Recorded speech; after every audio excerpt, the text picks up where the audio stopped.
मृत्यु के बाद क्या होता होगा, इसको लेकर हमारे यहाँ बहुत सारी बातें कही जाती हैं।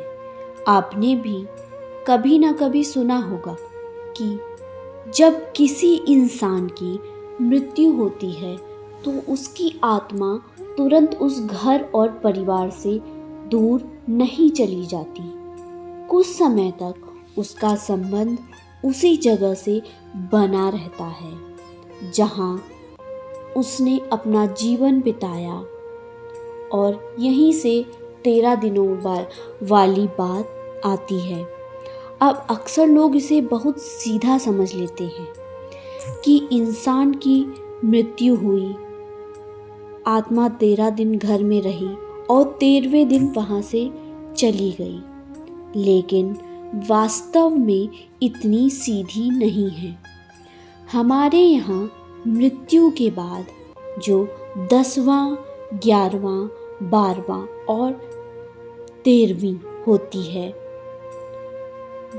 ये केवल इसलिए नहीं होती कि पुरखों ने कोई परंपरा बना दी है और हम आज तक निभाते चले आ रहे हैं।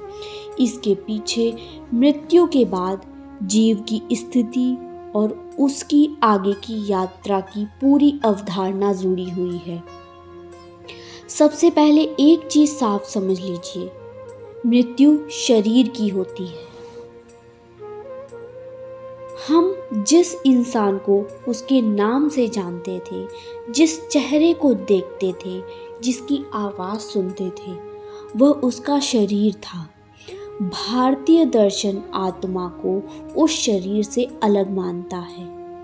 गीता में भी यही बात बहुत साफ तरीके से आती है कि शरीर नष्ट होता है, आत्मा नहीं। अब शरीर तो सामने पड़ा है, फिर आत्मा कहाँ गई? यही वो हिस्सा है जहाँ गरुड़ पुराण और हमारे मृत्यु संस्कारों की बातें समझ में आने लगती है। मृत्यु के बाद जीव की एक मध्य अवस्था का वर्णन मिलता है जिसे प्रेत अवस्था कहा जाता है। अब प्रेत सुनकर भूत मत समझ लेना। आज हम प्रेत शब्द सुनते ही डरावनी चीज समझ लेते हैं। यहाँ बात उस जीव की हो रही है जिसने अपना पूरा शरीर छोड़ दिया, लेकिन जिसकी आगे की यात्रा अभी बाकी है। और इसीलिए मृत्यु के बाद की शुरुआती दिनों को हमारे यहाँ इतना महत्वपूर्ण माना गया। एक बात आपने अपने घर के बुजुर्गों से भी सुनी होगी, मृत व्यक्ति के लिए जल रखो, उसके नाम से पिंड दो, तिल और जल अर्पित करो, उसके लिए प्रार्थना करो। अब सवाल ये है कि ये सब क्यों? क्योंकि परंपरागत मान्यता में ये कर्म उस जीव की सद्गति की कामना किए जाते हैं। पिंडदान भी इसी पूरी व्यवस्था का हिस्सा है। अब एक बहुत दिलचस्प बात बताती हूँ। किसी व्यक्ति की मृत्यु के तुरंत बाद उसके परिवार की स्थिति देखिए। शरीर सामने होता है, लेकिन परिवार का मन उसे मृत मानने को तैयार नहीं होता। लगता है अभी उठकर बोल देगा। उसका फ़ोन रखा है, उसके कपड़े रखे हैं, जिस कमरे में बैठता था वह कमरा वैसा ही है, बस इंसान नहीं है। और हमारे पुराने ग्रंथ मृत्यु के इसी अचानक टूटे हुए संबंध को केवल परिवार की तरफ से नहीं देखते, बल्कि जीव की यात्रा की तरफ से भी देखते हैं। यही मोह की बात आती है। सोचिए, किसी व्यक्ति ने इतने साल इस संसार में बिताए, एक घर बनाया, बच्चे हुए, लोगों से रिश्ते बने, किसी से प्रेम किया, किसी से झगड़ा किया, किसी कुछ चीज़ों से इतना लगाव रहा कि उनके बिना रहने की कल्पना भी नहीं की, और फिर एक क्षण में शरीर छूट गया। भारतीय आध्यात्मिक दृष्टि में मृत्यु का अर्थ केवल दिल की धड़कन रुक जाना नहीं, यह उस पूरे सांसारिक संबंध से अलग होने की प्रक्रिया भी है। इसलिए हमारे यहाँ मृत व्यक्ति के सामने बहुत अधिक विलाप न करने की बात भी पुराने लोग कहते हैं। अब इसका मतलब ये बिल्कुल नहीं है कि किसी अपने की मृत्यु हो और आप रोएं ही नहीं, वो तो स्वाभाविक है। मतलब इतना है कि जाने वाले के लिए बार बार यही भावना रखी जाए, तुम शांति से अपनी आगे की यात्रा करो, हमारा मोह तुम्हें बांधे नहीं, अब 13 दिनों पर आते हैं। असल में अलग अलग हिंदू परंपराओं में मृत्यु के बाद होने वाले संस्कारों में थोड़ा अंतर मिलता है। हर जगह बिल्कुल एक जैसी विधि नहीं होती। कई परंपराओं में पहले 10 दिन बहुत महत्वपूर्ण माने जाते हैं, फिर 11वें, 12वें और 13वें दिन अलग कर्म होते हैं।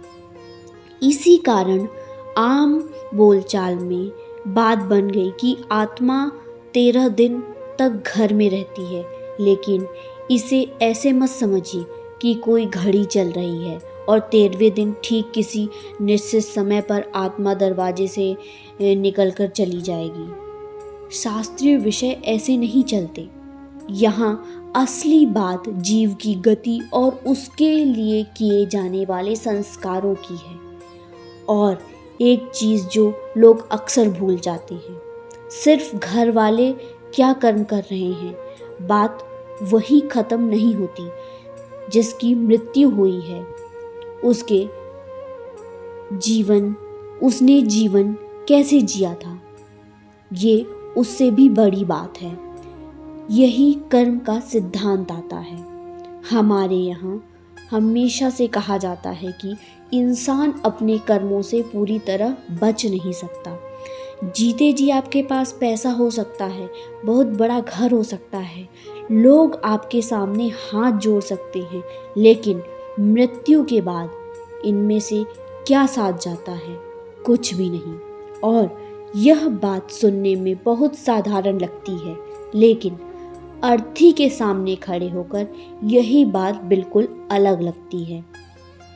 कल तक जिस व्यक्ति के लिए कहा जाता था ये उसका घर है, ये उसकी गाड़ी है, ये उसका कमरा है, ये उसका पैसा है, मृत्यु के कुछ घंटे बाद शरीर के लिए भी कहा जाने लगता है शरीर कब ले जाना है। बस यही मृत्यु का सबसे कठोर सत्य है। जिस शरीर को पूरी जिंदगी मैं कहते रहे, आखिर में वही शरीर भी यही रह गया। इसलिए मुझे लगता है कि गरुड़ पुराण को केवल इस नज़र से पढ़ना कि मरने के बाद कौन सी डरावनी चीज़ होगी, उसका बहुत छोटा हिस्सा पकड़ना है। उसकी बात जीवित इंसान के लिए भी है। वो जैसे बार बार याद दिलाता है, अभी शरीर है, अभी समय है, अभी अपने कर्म बदल सकते हैं।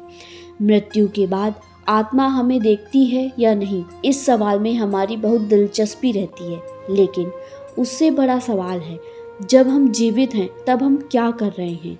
किसी का हक मार रहे हैं, अपने ही लोगों से छल कर रहे हैं, पैसे के लिए गलत कर रहे हैं, या जितना संभव है उतना सही जीवन जीने की कोशिश कर रहे हैं? क्योंकि भारतीय कर्म सिद्धांत में असली हिसाब यहीं से शुरू होता है। अब एक सवाल और आता है जो लोग अक्सर पूछते हैं, क्या मृत व्यक्ति अपने परिवार को देख सकता है? इस पर आपको इंटरनेट पर बहुत कॉन्फिडेंट आंसर मिलेंगे। कोई कहेगा हाँ, आत्मा सबको देखती है, कोई बताएगा वह किस कमरे में रहती है, कोई बताएगा रात में कब आती है। इतनी निश्चित बातें करना सही नहीं है। धार्मिक ग्रंथों और परंपराओं में जीवन के मोह, प्रेत अवस्था और आगे की गति की चर्चा ज़रूरी है, लेकिन इससे हर मृत्यु के बारे में एग्जैक्ट कहानी नहीं बनाई जा सकती कि आत्मा कहाँ खड़ी है, क्या देख रही है और वैज्ञानिक रूप से भी हमारे पास इसका प्रमाण नहीं है। इसीलिए जहाँ शास्त्र की बात है वहाँ शास्त्र की बात रखनी चाहिए। जहाँ मान्यता है वहाँ उस मान्यता ही कहना चाहिए। यही तरीका सही है। तो फिर 13वीं का असली मतलब क्या हुआ, इसे मैं ऐसे समझती हूँ। एक तरफ परिवार मृत व्यक्ति के लिए जो धार्मिक कर्तव्य माने गए हैं उन्हें पूरा करता है। दूसरी तरफ इतने दिनों से शोक में डूबे परिवार को धीरे धीरे सामान्य जीवन की तरफ लौटाया जाता है और मृत व्यक्ति के लिए भाव रखा जाता है, तुम्हारी जो यात्रा आगे है वह शांतिपूर्ण हो। शायद इसीलिए हमारे मृत्यु संस्कार इतने विस्तार से बनाए गए हैं, क्योंकि मृत्यु केवल जाने वाले की घटना नहीं होती, वो पीछे रह गए पूरे परिवार को भी बदल देती है। और आखिर में 13 दिनों वाली बात का जवाब यही है, क्या आत्मा ठीक 13 दिन घर में रहती है? इसे पक्के तथ्य की तरह कहना सही नहीं होगा, लेकिन हाँ, हिंदू परंपरा में मृत्यु के शुरुआती दिनों को जीव की आगे की गति के संदर्भ में विशेष माना गया है।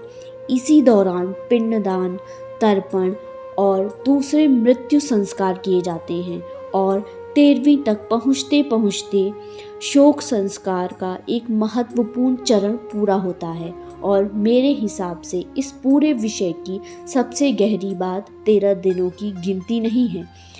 गहरी बात यह है कि जिस इंसान के लिए आज हम पूछ रहे हैं उसकी आत्मा कहाँ गई। एक दिन यही सवाल हमारे लिए भी पूछा जाएगा। इसीलिए गरुड़ पुराण की बात मृत्यु पर खत्म नहीं होती, वो वापस जीवन पर लेकर आती है कि जो कहना है समय रहते कह दो, जिससे माफ़ी मांगनी है मांग लो, जिसके साथ गलत किया है ठीक कर सको तो कर लो, और जो अच्छे कर्म कर सकते हो उन्हें कल के लिए मत छोड़ो, क्योंकि आत्मा की यात्रा कहाँ से कहाँ तक जाती है इस पर मनुष्य हमेशा सवाल करता रहेगा। लेकिन एक चीज़ हमारे सामने बिल्कुल साफ है, आज हम जीवित हैं और आज हमारे कर्म हमारे हाथ में हैं। अगर आपको वीडियो अच्छी लगी हो तो लाइक करें, शेयर करें और चैनल को सब्सक्राइब करें।